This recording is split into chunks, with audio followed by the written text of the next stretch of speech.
It's time for another dogfight battle. What's going on, guys? I'm Aaron from PhoneDog.com, and up today, two phones that are really kind of brothers, but we got to put them to the test in traditional phone dog style. The Samsung Galaxy S2 available now on AT&T, and the Samsung Galaxy S2 Epic 4G Touch. I think I forgot the comma in that, but you get the idea, available on Sprint. Both members of the Galaxy S2 family, but they look a little bit different. This one looks a little bit more like the international version. This one has a bigger display, 4.52 inches, and has a bigger battery, 1,800 milliamps as opposed to 1,650 milliamp hours over here. Both have the same dual core 1.2 gigahertz processor, so it's really going to boil down to which form factor is the best and which carrier is the best to support these Galaxy S2 devices. We're going to find out in the full dogfight, but first, special thanks to my boys at Best Buy because they hook us up with all kinds of cool phones just like this for use in our One Paw Bandit game. So when you go into Best Buy Mobile, they'll help you walk out working regardless of whether you get this Galaxy S2 or this Galaxy S2. They'll help you walk out working. They'll set up your email, your web, get you set up with your phone calls, your voicemail, and more. So when you walk out that door, it's a phone. You don't have to spend 15, 20 minutes, 2 hours setting everything up at Best Buy Mobile. You'll walk out working. Enough of that. Let's get into a dogfight. Galaxy S2, bam. Galaxy S2, bam. Which one's going to win? We'll find out starting right now. It's an epic battle between the Galaxy S2 brethren. I'm sorry, it's late in the day. I have had a lot of caffeine, what can I say? Here it is, dogfight time between the Galaxy S2 on AT&T and the Samsung Galaxy S2, Epic 4G Touch on Sprint. So both of these devices are members of Samsung's Galaxy S2 lineup of devices, but they look pretty dramatically different. They may not look different in the video here, but you'll notice when you hold them up side by side, when we do some comparison tests, they're very different in terms of looks. One has a bigger display, one has a bigger chassis, and a little bit of a different design here on the back with the camera. Now this one looks a lot more like the international version. I reviewed that one several months back, and you'll see a lot of similarities over here. Now just to recap on some of the specs, both have dual-core 1.2 gigahertz Exynos processors. The processor's unchanged on these devices. It's the T-Mobile one that has the 1.5 gigahertz Snapdragon processor, and it's coming a little bit later in the year, next month actually, in October. But you've got over here a dual-core 1.2 gigahertz Exynos processor. You have a 4.3-inch Super AMOLED Plus display, so same as the international, 8-megapixel camera on the back with 1080p HD video recording. You've got a 1,650 milliamp hour battery back here. And all in all, same design with the exception of one thing that you'll notice right out of the box. Capacitive buttons down here on the AT&T version instead of, let me get that light out of the way, instead of the two capacitive buttons and the physical home button right there in the middle. So a little bit of a different design. You'll notice that at least on the bottom there, but other than that, it looks pretty similar. Now over here you have a 4.52-inch Super AMOLED Plus display. Now interestingly enough, they have the same amount of pixels, so you'll notice when you hold them side by side. You don't really notice it when they're by themselves. There's a hair over there on that one. Let me get that off. There we go. You'll notice it when they're side by side, and maybe not as much in the camera, but I notice it on a pretty regular basis when I'm working with both of these. Same pixel count on both of these, but this is a bigger display. So it does seem like the display is just ever so slightly more washed out. Not really noticeable in day-to-day use. It's not gonna dissuade you from buying the device by any means. But again, 4.52-inch Super AMOLED Plus 8-megapixel camera rather with 1080p HD video recording over here. But you'll notice a different design on the back, and the hump back here isn't as pronounced as it is on the AT&T Galaxy S2. Now over here you have a 1,800 milliamp hour battery. So Samsung and Sprint compensated for that additional screen by adding a bigger battery, 1,800 milliamp hours. Now both of these have Android 2.3.4 actually with TouchWiz 4.0. And TouchWiz 4.0 is a huge departure from TouchWiz 3.0, which is what we saw in the Droid Charge, the Infuse 4G, and some of those other devices. You can just see it all across the board. For example, I'll show you when you go to add a widget. Let's add a widget to the home screen, and you can see how the menu looks dramatically different versus another Android device. I don't have any on my desk at the moment, but you know, it pops up that kind of big, bland, boring menu, and it just says, what do you want to do? Do you want to add wallpaper or change the wallpaper? Do you want to add widgets? This brings up a nice little option here, and the same thing over here as well. Like we'll go to do wallpaper actually. We'll do something different on this one. And you can see it brings up all the different wallpaper options. And while that's there, you can still scroll in between the various home screens, and there are 7 on both of these devices.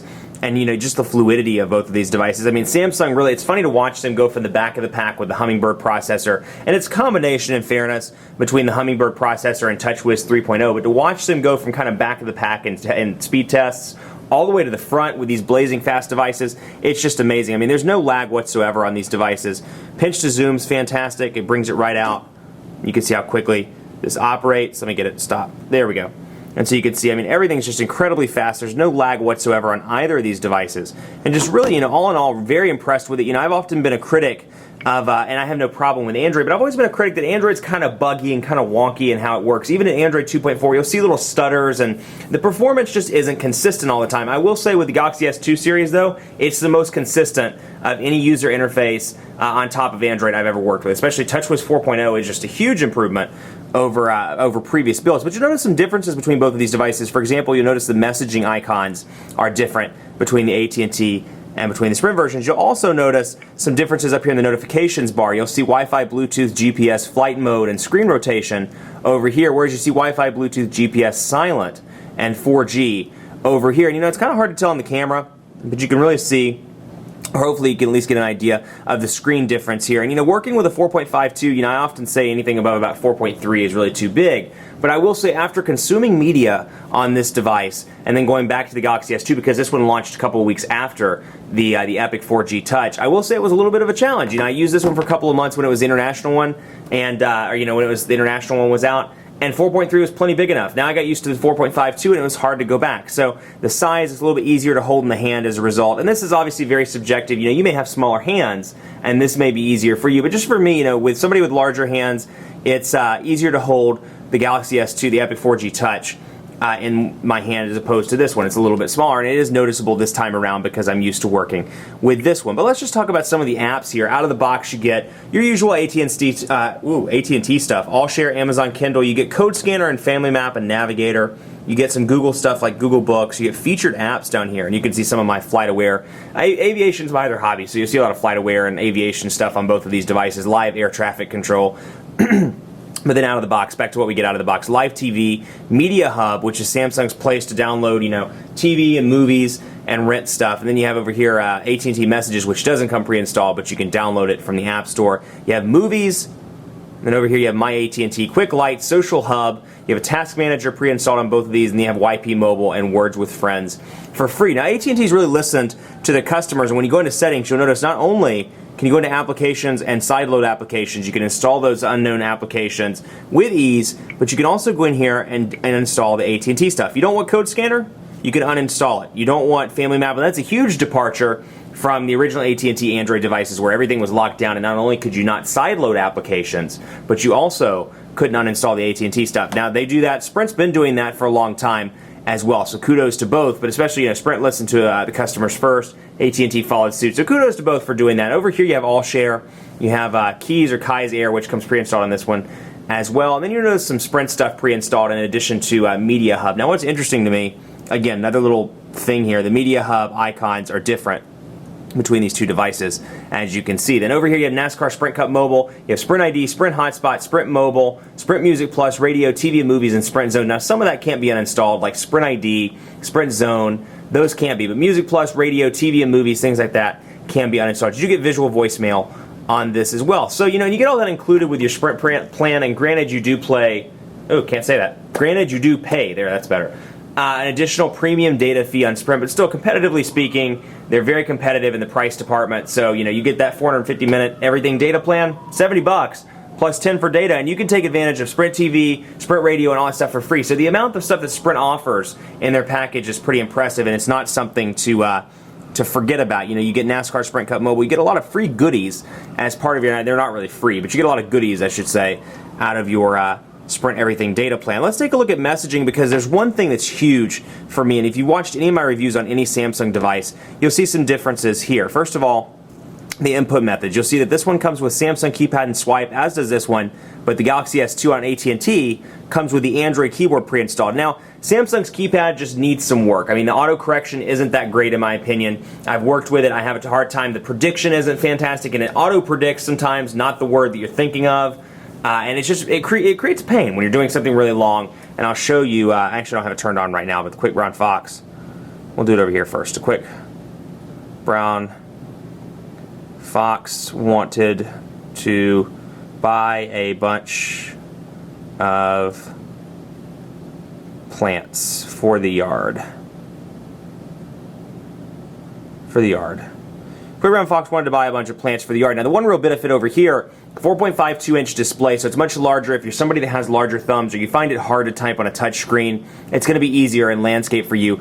Over here, 4.3 inches rather, is nothing to write home about either, and you do get some nice landscape action over here. I just like the fact that it has the gingerbread keyboard pre-installed out of the box. And granted, you can get it from the Android market, as along with SwiftKey and some of the other ones, but still, it's nice that it comes pre-installed out of the box. Quick Brown Fox is hungry for a big piece of, how about fish? We'll go with fish.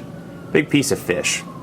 Quick Brown Fox is hungry for a big piece of fish. And no, the sirens are not coming after me, I promise. I'm sorry, it's in Uptown and there's been stuff going on all day. So pardon those sirens, but you can see here in landscape mode, 4.3 inches, still a little bit smaller in comparison to this, but both are going to be pretty decent on the keyboard front. So in terms of keyboard, I have to give it to the Epic 4G Touch just because it has the larger display. I do wish that they had opted to pre-install the gingerbread keyboard on the Epic 4G Touch as well. Let's do a quick browser test, and let's see here. We're going to kick on 4G because Sprint's 3G has been struggling lately. So we're going to go in here and we're going to go to web.